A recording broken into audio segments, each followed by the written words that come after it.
Hello everyone.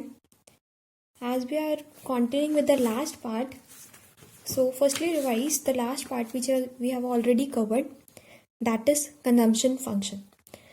Consumption function हमने पढ़ा था कि फंक्शन का मतलब होता है रिलेशनशिप और कंजम्पशन फंक्शन मींस कंजम्पशन का रिलेशनशिप किसके साथ, इनकम के साथ, is known as consumption function. फिर हमने इसको थोड़ा और डिटेल में एनालाइज किया कि कंजम्पशन किसका फंक्शन होता है, इनकम का फंक्शन होता है.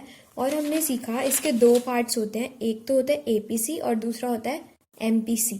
ठीक है, अभी हम पढ़ेंगे इसको. उसके बाद हमने सीखा कि कंजम्पशन और इनकम में कैसा रिलेशनशिप होता है. हमने सीखा कि जीरो लेवल पे भी कुछ ना कुछ कंजम्पशन होती ही होती है, जिसको हम बोल देते हैं ऑटोनमस कंजम्पशन, और हम इसको सी नॉट या फिर सी बार से रिप्रेजेंट कर देते हैं. ठीक है, जैसे जैसे इनकम बढ़ती है वैसे वैसे कंजम्पशन बढ़ती है. ठीक है, ये था हमारा consumption function.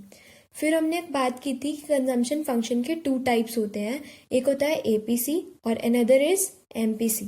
So firstly we have already discussed कि एपीसी क्या होता है. एपीसी शेड्यूलर डायग्राम के साथ हम डिस्कस कर चुके थे. एपीसी क्या होता है, रेशो किसकी, कंजम्पशन की इनकम के साथ, ratio of consumption to income, that is C upon Y.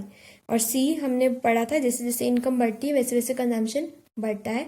और मैंने क्विकली रिवाइज भी कराया था कि इनकम और कंजम्पशन का कैसा रिलेशनशिप है, पॉजिटिव, वेराज इनकम और एपीसी का जो रिलेशनशिप आएगा वो आएगा नेगेटिव, इनवर्स. ठीक है, दैट इज इनकम बढ़ती है और एपीसी क्या होता है, फॉल होता है, क्योंकि कंजम्पशन भी बढ़ती है बट थोड़े कम रेट से. मतलब अगर इनकम ज़्यादा बढ़ती है तो कंजम्पशन भी बढ़ेगी, पहले 40 देन अगेन 30, मतलब थोड़े कम से, धीरे धीरे कंजम्पशन कम होती चली जाती है. मतलब बढ़ती तो है बट कम होती है. Clear, as we all know. Now let's start with the next topic of today's, that is MPC, second part. हमने पढ़ा था कि कंजम्पशन फंक्शन के टू टाइप्स होते हैं, one is APC we have already discussed and another is MPC. Another is MPC जो अभी हमने डिस्कस नहीं किया था.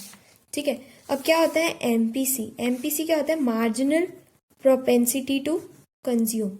क्या होता है, marginal propensity to consume. It's very simplest topic. It will be covered in a very small part. Marginal propensity to consume, as we all know, जैसे हमने माइक्रो इकोनॉमिक्स में स्टडी किया था, मार्जिनल का मतलब क्या होता है, change. What do you mean by marginal, margin means change. याद है हमने किया था मार्जिनल यूटिलिटी, मतलब कितना चेंज आ रहा है मेरी सेटिस्फेक्शन में एक यूनिट और लेने से. मतलब मार्जिन का मतलब ही क्या होता है, चेंज, कितना चेंज आ रहा है. तो अब वही बात करेंगे, कितना चेंज आ रहा है किसमें, कंजम्पशन में. ठीक है, और कंजम्पशन में चेंज किस वजह से आ रहा होगा, इनकम की वजह से. तो व्हाट इज एमपीसी, एमपीसी क्या होता है, that is equal to change in consumption due to change in income. MPC का होता है change in consumption due to change in income, कि मेरी कंजम्पशन में कितना चेंज आ रहा है और किस वजह से आ रहा होगा, इनकम की वजह से.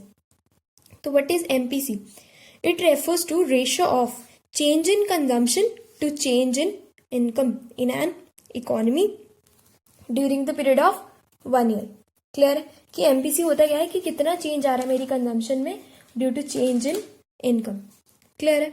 अब हम इसको with the help of schedule, अगर मैं बात करूँ शेड्यूल कैसे बनेगा इसका, शेड्यूल की बात करते हैं. शेड्यूल हमारा कैसे बनेगा, लेट से इनकम है हमारी 100, 200 एंड 300. ठीक है, और कंजम्पशन भी हमें पता है, हमने लास्ट टॉपिक में भी किया था, सेम हर जगह सेम याद करना है. क्या है कंजम्पशन, दैट इज 80, फिर पहले कितने से बढ़ेगी, 40 से, और फिर बढ़ेगी 30 से. क्यों ऐसा करा, क्योंकि हमने बोला था कि जैसे जैसे इनकम बढ़ती है कंजम्पशन भी बढ़ती है बट थोड़े कम से. क्लियर है.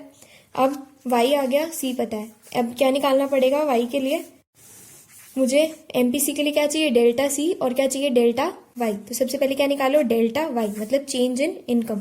कितना चेंज आ रहा है मेरी इनकम में, 100 से कहाँ पहुंच रहे हैं, 200. तो पहले तो ब्लैंक है, देन कहाँ पहुंच रहे हैं हम, 100 पे, और फिर कितना चेंज आ रहा है, अगेन चेंज आ रहा है 100 का. क्लियर. ऐसे ही डेल्टा सी, मेरी कंजम्पशन में कितना चेंज आ रहा है, 80 पे थे अब कितने पे आ रहे हैं, 120 पे. कितना चेंज आया, 40 का. एंड देन 120 पे थे अब कितने पे आ रहे हैं, 150 पे. कितने का चेंज आया, 30 का. क्लियर है. अब हमें क्या निकालना है, एमपीसी, और एमपीसी का फॉर्मूला क्या होता है, delta C by delta Y, delta C by delta Y. तो कितना आया 40 divided by 100, 40 divided by 100 that is 0.4। Again 30 divided by 100 that is 0.3। Clear है, कोई डाउट तो नहीं है यहाँ पे। दैट इज एमपीसी क्या होता है कि इनकम और कंजम्पशन, मतलब मार्जिनल का मतलब ही क्या होता है चेंज, और चेंज किस में आ रहा होगा कंजम्पशन में, और माइक्रो में हमें पढ़ना किसके साथ है विद रिस्पेक्ट टू इनकम, मतलब मेरी कंजम्पशन में कितना चेंज आ रहा है विद रिस्पेक्ट टू इनकम। अगर मैं बात करूँ एपीसी और एमपीसी में क्या डिफरेंस है, एपीसी होता था कि कितना रेशो है कंजम्पशन का इनकम के साथ, बट अगर मार्जिनल प्रोपेंसिटी टू कंज्यूम की बात करूं, क्या रेशो है चेंज इन कंजम्पशन का चेंज इन इनकम के साथ। क्लियर है, शेड्यूल भी हम बना चुके हैं, अब बनाएंगे डायग्राम। देखते हैं एक बार diagram. X axis, Y axis. Clear, let's say gap ले लेते हैं। इधर अगेन इनकम में 100, 200, 300, हेयर इज इनकम, और वाई एक्सिस पे हमें क्या लेना पड़ेगा कंजम्पशन, क्या लेना पड़ेगा कंजम्पशन। क्लियर है, कई बच्चे गलती से डेल्टा सी को पोस्ट कर देते हैं, कभी भी डेल्टा सी प्लॉट नहीं करेंगे, क्या प्लॉट करेंगे कंजम्पशन और इनकम, क्योंकि चेंज अपने आप रिफ्लेक्ट होगा, हमें नहीं चेंज को प्लॉट करना, चेंज अपने आप आएगा। क्लियर, तो हम गैप ले लेते हैं again 40-40, I think it's convenient, 40, 80, 120, 160 and 200। Clear, अब प्लॉट करते हैं 100 पे 80, 200 पे 120 एंड 300 पे 150। You will get a line like this, कुछ ऐसी लाइन आएगी तुम्हारे डायग्राम में। Do draw the diagrams with pencil. Clear, I was just giving you an example. Clear है, अब इसको हम यहाँ पे लिख सकते हैं कि जो मेरा ये आया है दैट इज हमारे 3 पॉइंट्स आए होंगे, एक आया होगा पॉइंट ए, एक पॉइंट बी, और इसको पॉइंट सी दे सकते हो, आप कुछ भी नाम दे सकते हो। क्लियर, आप देखो अगर मैं यहाँ पे एक लाइन भी ड्रॉ कर दूँ तो it will be convenient for you. ठीक है, आप देखो मेरी इनकम में चेंज कितना आ रहा है 100, ठीक है, और मेरी कंजम्पशन में चेंज कितना आ रहा है 80 से 120, मतलब कि that is delta 40, that is delta 40। ठीक है, delta C is equal to 40। अब अगेन चेंज कितना आ रहा है delta C is equal to 30, और यहाँ चेंज कितना आ रहा है delta Y is equal to 100। Clear, ये हमने रिफ्लेक्ट करा। अब देखो जब इनकम में चेंज आया 100 और कंजम्पशन में चेंज आया 40, ठीक है, तो ये मेरा एमपीसी आया होगा दैट इज 0.4। ये कितना आया होगा 0.4। नाउ इनकम में अगेन चेंज आया 200 से 300, और कंजम्पशन में चेंज आया 120 से 150, 120 से 150, तो मतलब 30 का चेंज आया इसमें, और इसमें इनकम में आया 100 का, तो मेरा एमपीसी कितना है 0.3, मतलब सी पॉइंट पे एमपीसी कितना है मेरा 0.3।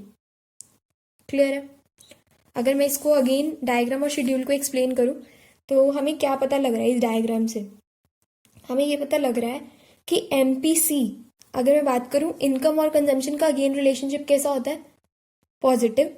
अगर इनकम और एमपीसी की बात करूं तो रिलेशनशिप कैसा होता है, जल्दी बताओ। इनकम बढ़ रही है बट एमपीसी क्या हो रहा है, गिर रहा है, तो इनकम और एमपीसी का रिलेशनशिप क्या होगा, income and MPC relationship is inverse. कैसा रिलेशनशिप होगा, इनवर्स। ठीक है, और ऐसे ही हमने लास्ट में किया था इनकम एंड एपीसी का कैसा होगा, अभी हम पिछले चैप्टर में टॉपिक में किया था हमने, इनकम एंड एपीसी का भी क्या होगा इनवर्स, और इनकम एंड एमपीसी का भी क्या होगा इनवर्स। इनकम एंड कंजम्पशन का क्या होगा पॉजिटिव, क्या होगा पॉजिटिव। याद रहेगा ये तीनों कि इनकम एंड एमपीसी का भी कैसा आ रहा है इनवर्स आएगा, इनकम एंड एपीसी का भी कैसा आएगा इनवर्स आएगा, इनकम और कंजम्पशन का कैसा आएगा पॉजिटिव आएगा, और दोनों के फॉर्मूला एपीसी का फॉर्मूला C/Y और एमपीसी का फॉर्मूला डेल्टा C/डेल्टा वाई। क्लियर है, कंजम्पशन फंक्शन क्या होता है, कंजम्पशन फंक्शन फंक्शनल रिलेशनशिप किसका, कंजम्पशन और इनकम का, 2 types APC and MPC. APC क्या होता है C/Y और एमपीसी क्या होता है डेल्टा C/डेल्टा वाई। क्लियर है ये topic, okay. Next topic we will continue next class.